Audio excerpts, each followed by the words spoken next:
I want you to imagine a scenario where you're dead, okay? You died and they had a funeral, they buried you in the ground, you've been laying there in your coffin underneath the dirt. It's been a while, you might be smelling kind of bad, there might be some worms crawling around in there, it's kind of gross, but you are dead. But all of a sudden, you wake up. And light is coming into your coffin. Someone has dug up your grave, and they've taken the lid off the coffin, and you are alive. And they raise you up. They lift you up out of the grave and set you up on the ground. And you're looking around, and it's like, wow, this is great. I'm alive. That may sound a little weird, but that is exactly what has happened if you're a Christian. We're in Colossians 3 right now, but if you go back to Colossians 2, verse 13, it says, you who were dead in your trespasses and the uncircumcision of your flesh, so you were in the coffin, you were in the grave, underneath all the dirt, kind of smelly, right? You who were dead, God made alive together with him, having forgiven us all our trespasses. So you were dead, but God made you alive. And that takes us to where we are in Colossians 3, verse 1. If then, so looking back up at Colossians 2, if then you have been raised with Christ, so this is saying if you are a Christian, if this has happened to you, if you were dead and have been raised up now, then something needs to happen. First of all, seek. Seek what? Seek things that are above, where Christ is, seated at the right hand of God. But don't only seek, set your minds on what? Things that are above. Remember, whenever we see things twice, it's important, it's connected. We're talking about things that are above and not on things that are on the earth. So imagine this scene again.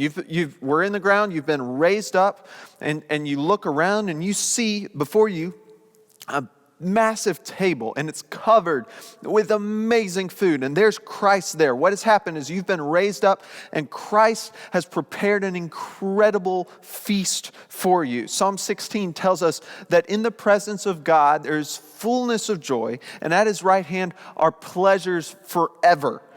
At his right hand are pleasures forever. Christ offers us a life of satisfaction and of joy in him. He's prepared a feast of good things for us to enjoy forever.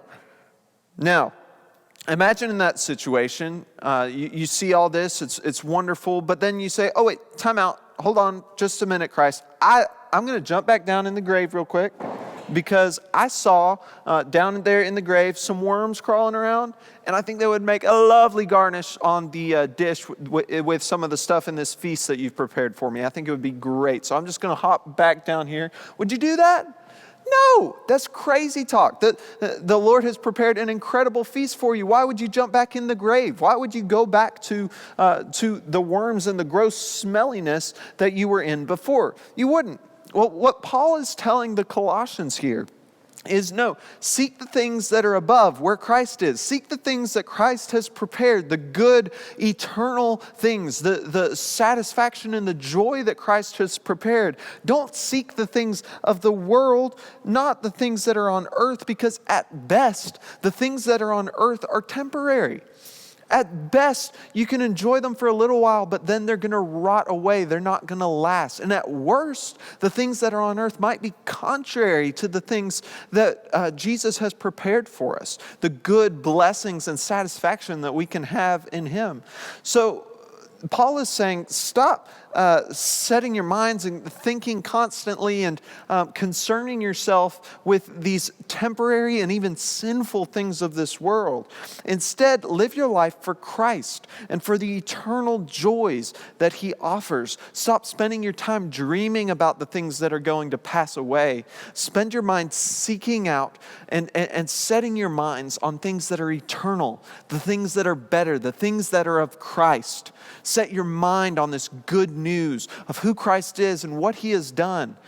Seek to live your life in a way that matters eternally, not that just brings satisfaction in the moment. Because in the presence of God, there's fullness of joy, and at his right hand are pleasures forevermore. There is a feast waiting for you. Don't jump back in the grave to enjoy the things of this world.